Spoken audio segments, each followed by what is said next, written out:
Welcome back to the basement. I'm Steve Lewis. Today, please enjoy part 2 of the legendary Fred Vail on the Beach Boys in 1963. There's a famous Mark Twain quote.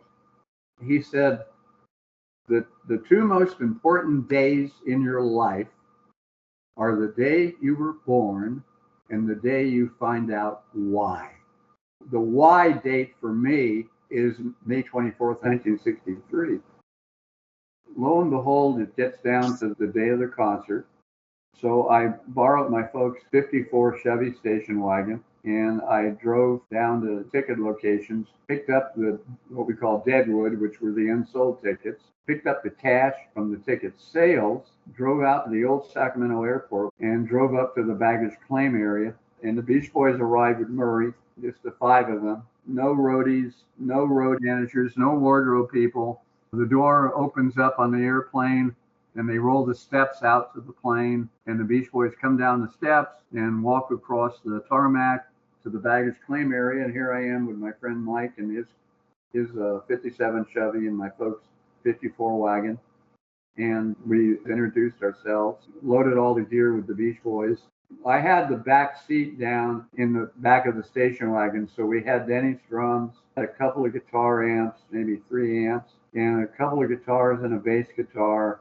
And then Carl and David Marks got into the car with me, and we headed down to the Sacramento Auditorium. Now, Brian was not with them. So it was Dennis, Carl, Mike, Al Jardine, and David Marks. Okay. And Brian was back in L.A.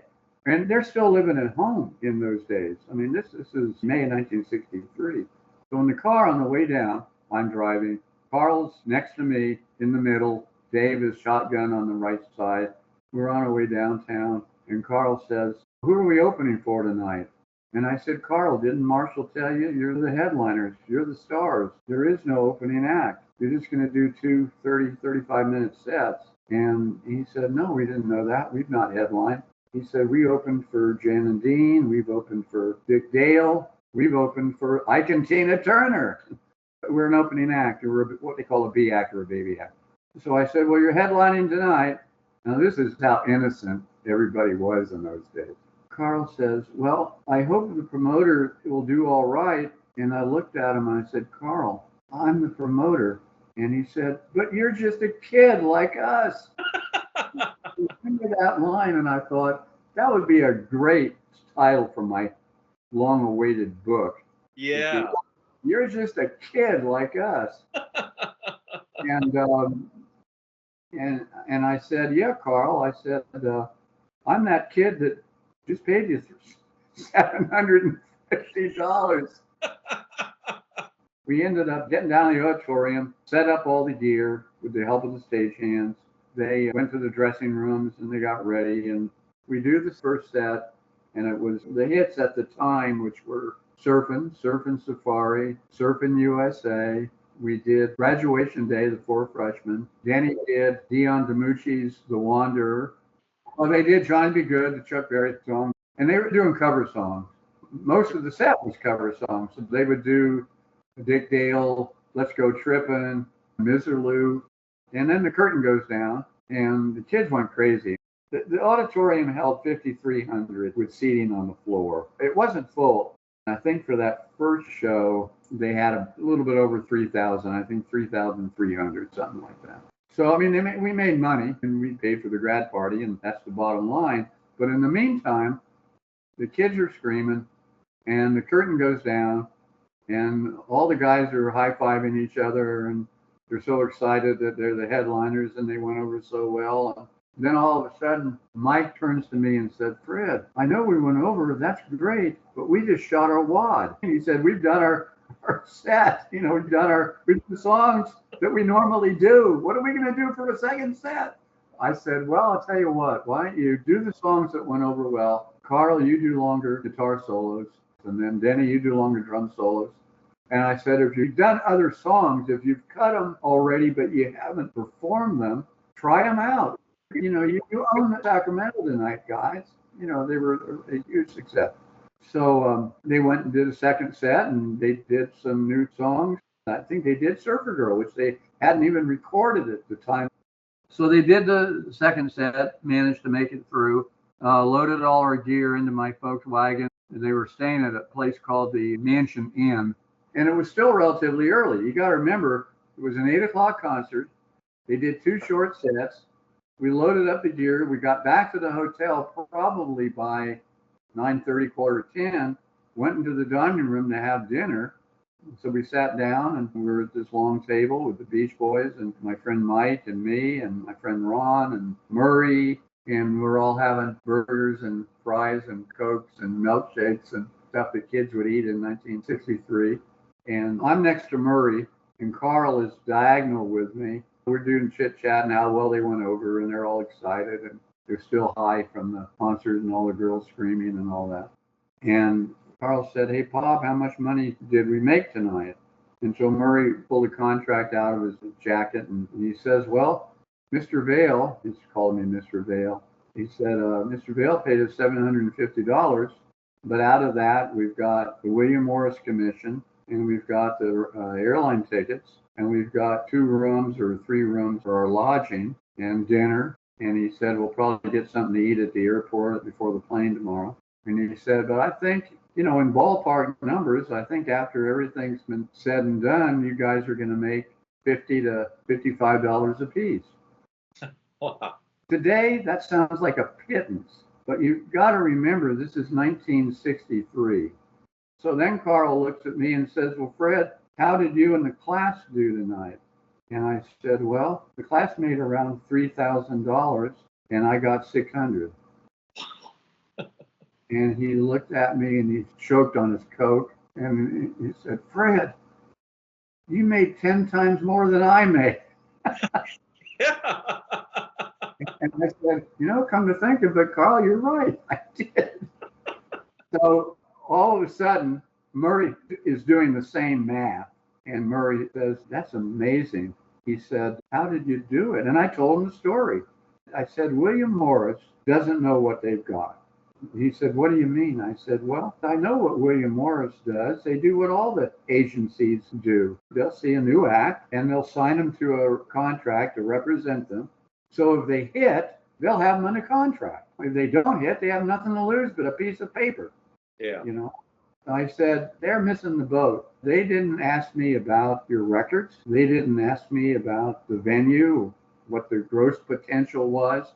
All those questions are commonplace nowadays." So we're talking. I can see Murray's light bulb is going off in his head. This kid really knows something.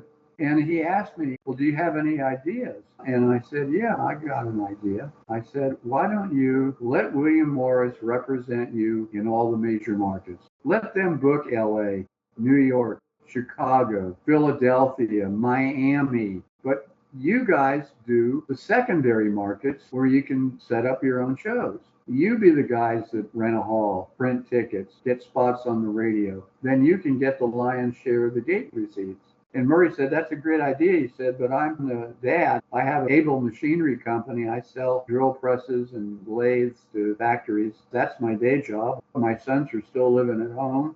He said, "I don't really have time to do that." And I said, "Well, I'll do it." And he said, "Would you?" And I said, "Sure." And he said, "Well, we need to talk about this." He said, "Next week, we're going to be at the Russian River, which is a resort community north of San Francisco." He said, "We're going to be at the Rio Nito Lodge next Saturday night. Why don't you drive over and we'll talk some more?" So me and Mike and Ron went over to Rio Nito and saw the Beach Boys. It was a dancing show. There's a famous picture of me and Ron and the Beach Boys on stage and at the Rio Nito Lodge. And so then we met there. And he said, "Well, come on down to LA and meet my wife and meet Brian." And so I went down there a couple of weeks later and met him at their old house, 3701 West 119th Street. I went in, it was around 5:30, 6:30, and Audrey was over at the sink cleaning the dishes from dinner. And Denny and Carl were out cruising the neighborhood or going to Foster's Freeze or playing football on somebody's lawn or whatever. Then Brian was in his bedroom. And I remember Murray shouts out, "Brian, Mr. Vail is here." And then Brian comes out in white t-shirt and his dungarees. He was in his room, just like the song says. So I met Brian, very soft-spoken, very introverted. And then I started setting up these shows and hanging out with them. When I was in between concerts or dances, whatever, I would either stay with them in LA. By that time, Benny had an apartment with Carl, and Brian had an apartment. He was going with Marilyn, and Mike was already going through his first divorce. And then I'd go to the sessions and hang out at the old Western United. And they were doing those great 45s from the 63, 64 era. I'd be with them and they were writing the songs and all that. So this is now summer of 63. We decided the first concert that we did was the September 1963 show at the Sacramento Auditorium. So they'd been there in May, and then I brought them back in September. And then November 22nd, I booked them into the Marysville Memorial Auditorium. Marysville was about 50 miles northeast of Sacramento. And the thing was that you could dance at the Marysville Auditorium. At the Sacramento Memorial Auditorium, they didn't allow dancing. The morning of the day of the show, I went down to KXOA radio. I went to change the copy from this Friday night, November 22nd, to tonight. See at the Marysville Memorial Auditorium, America's #1 surfing group, the Beach Boys. And then Johnny Gunn, who was one of the jocks, he was on his way down to Coast Radio to get some copy. Coast Radio was one of my ticket locations. So I said, well, I'll ride with you. And we get down to Coast Radio and I go in. Johnny gets the copy for the new ads and we get in the car and we're heading back to KXOA.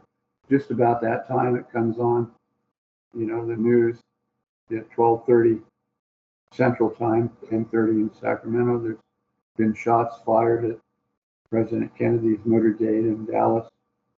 And it was the dominant story of the day. I mean, it was huge, So by the time we got back to the radio station, he had died. And of course, I had the Beach Boys that night. What are we going to do? And so I called Murray and I said, well, you guys are going to come up, aren't you? You're still going to, do the show. And Murray said, well, Fred, the president has just been assassinated. He said, I don't know if it's appropriate to do the show. And it was kind of like Fox and CNN today. They just kept repeating the same stories with little updates here and there as they pieced it together.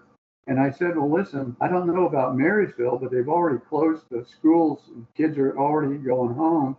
Before you decide not to come, I said, why don't you let me call the mayor's office, let me call the radio station KUBA in Marysville, let me call the auditorium, let me call the ticket location. They had a music store there. And I said, let me see what it's like. What's their read on it? So I called the radio station. Oh, Fred, ever since the kids have been out of school, they're calling us right and left. Are the Beach Boys coming? Are the Beach Boys coming? Oh. And then I called the ticket location and they said, Fred, they're selling like hotcakes. You're the big event in Marysville tonight. All the kids want to see the Beach Boys. So I called the auditorium and they said, no, we don't have a problem with it. You'll have security, won't you? And I said, yeah. They said, fine. So I called Murray back up and I said, Murray, as far as I'm concerned, it's a go. Everybody said it's fine. And he said, well, they just announced that for the first time since World War I, they had closed all the theaters on Broadway. They were all dark for the night.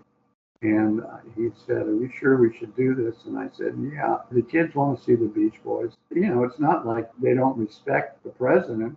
But I said, they're kids. They want to see their favorite surfing band. So Murray says, well, I hope you're right, but we'll see you at 5:30. So I went out and picked them up, loaded up the old Chevy wagon, and drove up to Marysville. I'd hired this local group called Freddie and the Statics. They were the local warm-up act. And so we got up there and we helped them pull their gear off the stage and they helped us put our amps and drums onto the stage. And I decided I would do a moment of silence on behalf of our fallen president. So I went out in the audience and I said, before tonight's concert, I said, I'd like to have a moment of silence in memory of President Kennedy. And they all were perfectly silent. I didn't know how long what's appropriate, It seemed like I was out there for 5 minutes when in reality I was probably out there 30 seconds. And I saw Mike behind the curtain kind of looking out, and I knew it was time to bring on the Beach Boys. So we did the show. We packed our money into shopping bags, and we went back to the El Dorado Hotel, and we all had doubles and triples in those days. So we were up on the second floor, and it was November, but it wasn't that cold. And the door was open for ventilation, and I took the shopping bags and dumped them on the bed, which I vividly remember had these bright turquoise bedspreads and two queen twins. So Murray and I are counting $1 bills and an occasional 5 or 10 and quarters and nickels and dimes, and you have all this money on the bed, about $3,000. And over in the corner on the other side of the other bed was Mike and Brian working on the arrangement and vocal parts on The Warmth of the Sun. They started earlier that day. They were over there doing their harmonies, and Murray and I were counting the box office receipts. And that's my memory of November 22nd, 1963. Wow. So we did that show, and then I had an idea. Let's do another concert in Sacramento for Christmas, and let's record it for a live album. And Murray and Brian said, well, Fred, who'd want to buy an album of us doing a concert? And I said, well, you're not thinking like a kid. If I were a kid and I went and saw you in concert, I'd want to buy an album so I could relive that concert anytime I wanted by putting it on my phonograph in my bedroom. And I said, if I'm a kid in Omaha, Nebraska, or Jacksonville, Florida, or Spokane, Washington, where you haven't even played yet, I want to buy an album to hear what it's like to go to a Beach Boy concert. So when we finally do play your hometown, they'll be the first in line to buy a ticket. It made perfect sense to me. Sure. And sure enough, we did the live album. And the live album, it's not only the Beach Boys' first #1 gold album, it was on the charts for over a year. They were the first rock and roll band to do a live album. Now, live albums did exist. I won't take credit for inventing the live album. In 1960, the Grammy Album of the Year was Judy Garland live at Carnegie Hall. In '58, the Kingston Trio did a live album called Live at the Hungry Eye, and it was a big album. But there was no rock and roll band, no Peter Frampton, no Grand Funk Railroad. Nobody else had live albums out. They were the first. It's hard to believe, but in 1963, we played the Sacramento metropolitan area 4 times in 8 months. I mean, that's totally unheard of now. Yeah. You're lucky to see a band every 2, 3, or even 4 years. Yeah. You know, so it was a whole different era back then. And that'll have to do it for this time. With his long history with the Beach Boys and popular music in general, there is obviously much more I would have loved to discuss. I hope to have the honor to present Mr. Vail on the channel again sometime. Once again, thanks to Fred Vail for his great generosity with his time and for sharing such an amazing history. I hope you'll join me next week. Thanks for watching. Have a great week. Bye.